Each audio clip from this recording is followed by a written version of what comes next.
Hey guys, welcome to Consume the Goodness. My name is Kendra. I'm a certified lifestyle and weight management coach, and this channel combines healthy lifestyle with God's Word. Today I want to talk about stretching. This is a video, it's a split up type of video, but it is all coming from requests from a couple of you guys. So I had somebody send me an email with a video idea about stretching our bodies, doing different stretches. And then I also had someone leave a comment and ask about eating healthy on a budget. So I felt like these could go pretty well together, stretching our bodies and stretching our dollar, but also, of course, I'm going to throw in stretching other things because this channel combines healthy lifestyle with God's Word. So there's going to be something faith-based in there. I am a lot more knowledgeable when it comes to actual workouts like strength training and cardio and different types of things like that, and different muscles that are used for different moves and form and all this other kind of stuff.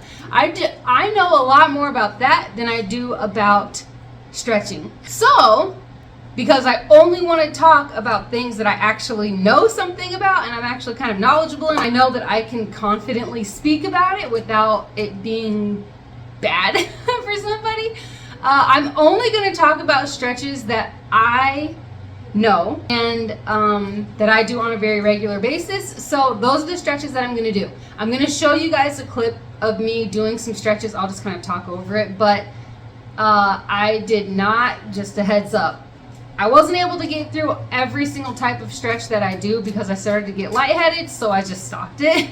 But I still got the main ones down. The stretches that I'm focusing on in this video are ones that I have been doing for years that focus mainly on lower back, hips, and knee pain. And then there are other stretches that I do just on a very regular basis after every workout that I do. And these are only static stretches that I am showing. I always will do dynamic stretching before I work out, which is stretching where you're moving. So things like this, you know, where I'm stretching, but I'm also getting movement in instead of just a static stretch where I'm just holding it. That is stuff that I do after a workout. But the stretches that I'm doing for like my hips and low back and my knees, stuff like that, those I would do like in the morning. Anyway, I'm just going to show you because I feel like I'm talking too much. Oh, shocker. This is a stretch that I do every morning just to get things started. It helps with my back being stiff. So I go both sides this way I usually hold it for about 12 seconds. And then I do this and arch my back, stretch out my chest, push, I'm going to arch my back. It really does help with back stiffness, just with lower back aches and pains and things like that. This one, I just pull my foot in. Well, try to. Puppies. Anyway, pull my foot straight in. My other leg goes straight out, not at an angle, just straight out. Whoop. And then chest up, chin up. Or, I mean, sometimes my chin goes down, but the point is that I basically try to have my chest out as I'm going down because then I feel the stretch more. This one is for my hip. It looks a little bit weird and it does kind of hurt. Like I couldn't go down all the way when I very first did it, but the more I did it, the farther I was able to go down. So it helps a lot with the hip stuff. And then this is also for a hip. Just take a step straight back and then lean forward. And that's it. Just to keep everything straight and in line, and then just lean forward slightly and you'll feel the stretch in the hip. And it actually is also very helpful. This one is more for lower back. Stretching the backs of our legs, our hamstrings, is really helpful for our lower back pain. So that is why I do these ones. While I'm doing it though, I flex my foot that is up before I hold on to my other leg. That will help with preventing knee pain.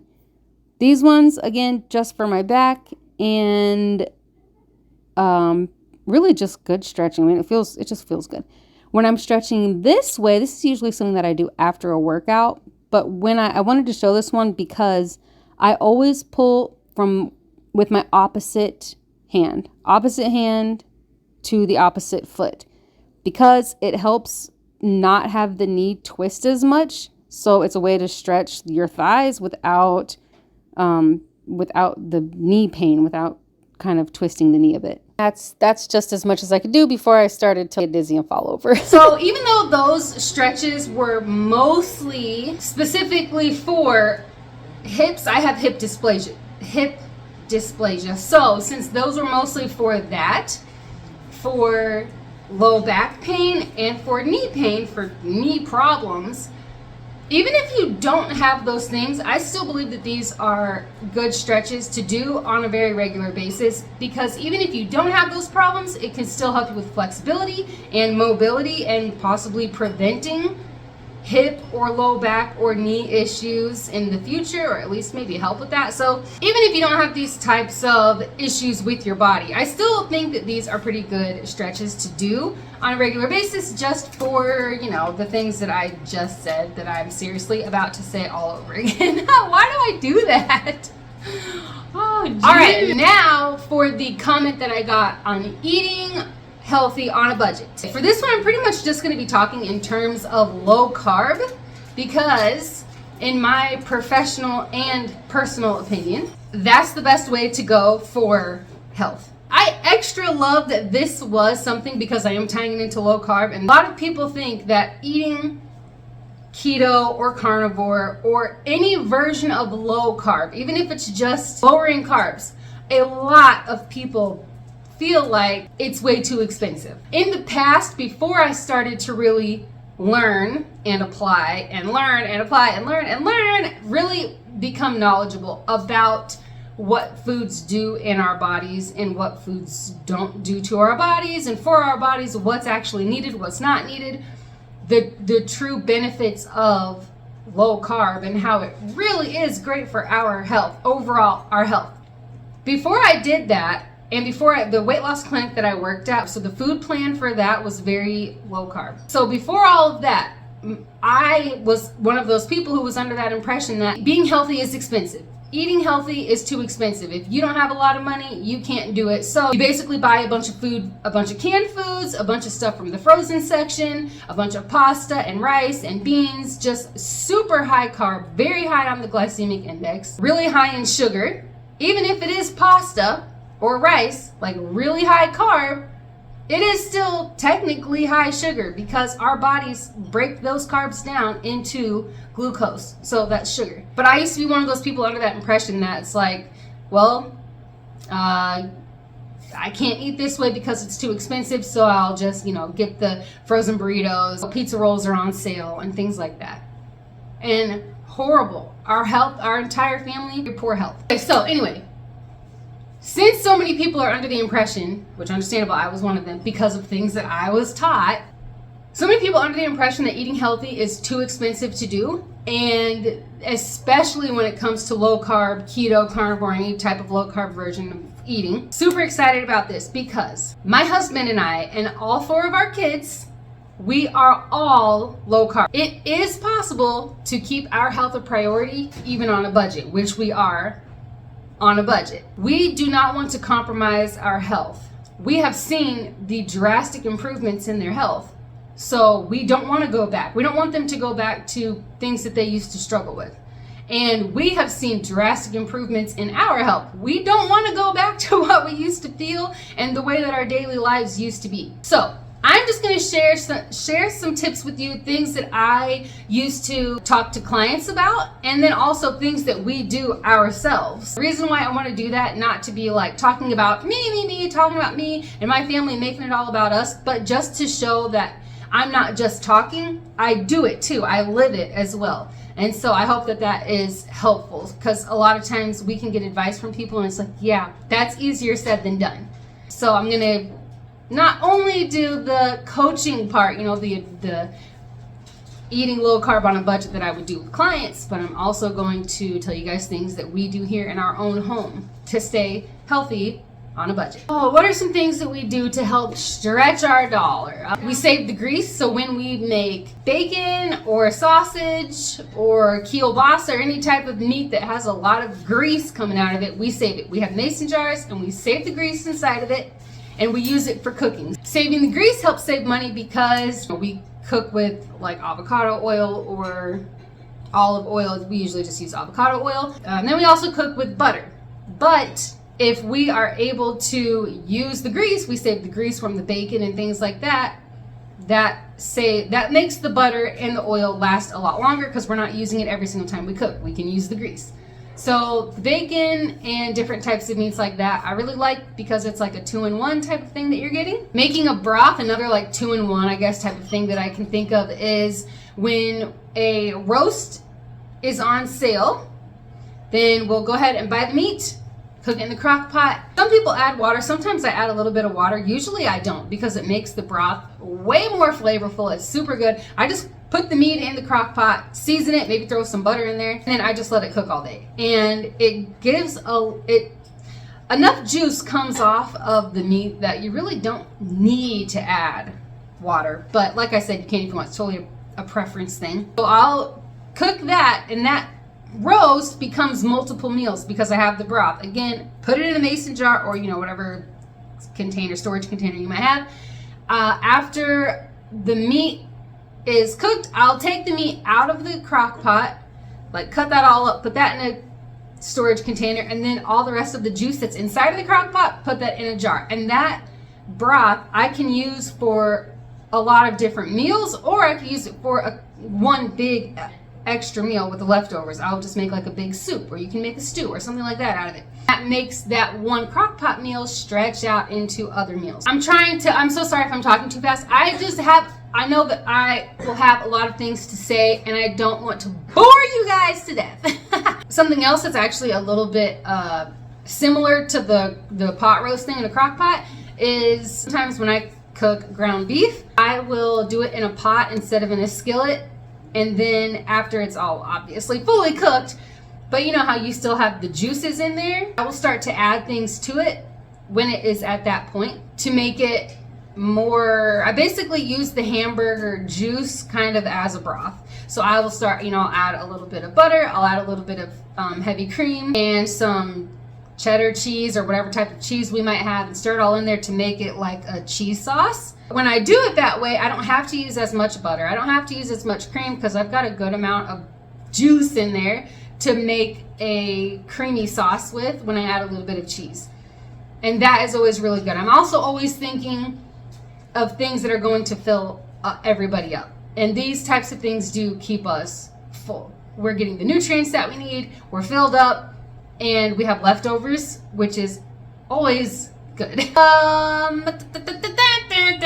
Being able to buy meat when it's on sale is good, especially like the bigger chunks, like a roast. When those are on sale, we will buy them. Or another way to kind of stretch your dollar, if you are at a point where you have a little extra money, maybe it's one of the months where there's like an extra payday Friday on there, so you have a little bit of extra maybe for that month. Anytime we are in a place like that, or when it comes to like birthdays, birthday money, Christmas money, whatever, we will use that to buy extra meat to put it in our freezer. So when you do have a little bit extra, even if it's just an extra couple of pounds of ground beef, whatever you're able to get, some chicken, some ground, whatever meat you like to getting extra when you can, and then putting it in the freezer is also really helpful. That way when things are a little bit tight again, you're like, okay, well, I have this extra meat in here, which is super helpful. It really saves the day sometimes. Different stores have different things like 5 for $10. We have that all the time at one of the grocery stores that we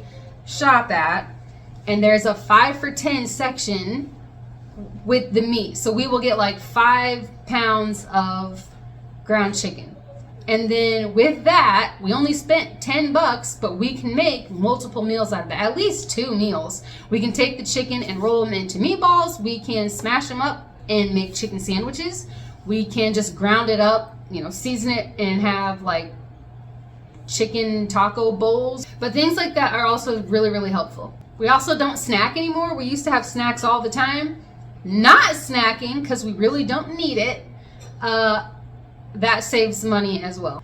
Being a member of a grocery store, so the grocery stores that we shop at, we are members at those stores so that we get the lower price. I feel like it definitely is enough to make a difference. You get a certain amount of groceries and you see at the very bottom, like, you saved $75, you saved $250, depending on how much stuff you got. That's awesome to have those savings just from being a member of the grocery store that you shop at all the time. Oh, also shopping at different grocery stores, price checking. This is something else that we do. We go to like 4 different stores. There are some stores where the whatever type of thing that we get is way less than at another store, but at that other store, bacon is better quality, but also like the same price, or the ground beef is less. So we just look and see what saves us money. And at stores where it's like a bigger bulk type buying, like Sam's Club or Costco or BJ's, checking those things to see, is it actually cheaper to buy this bulk or just to get the like exact same amount of this at the grocery store. Sometimes it's not always cheaper to get it bigger. A lot of times it is, but not always. So I know this one, some people might be like, oh my gosh, I'm not going around to every single dang grocery store to see how much everything is and what's cheaper somewhere else. I mean, really, you can price check online, but it's just an idea. It's just something that could be done if you would like to go to the different stores and see which stores have better prices and then buy that stuff at that store. The best price stuff, just go to that store for that stuff. Yeah. Making things at home is very helpful. So things that can be made at home, sauces, mayonnaise,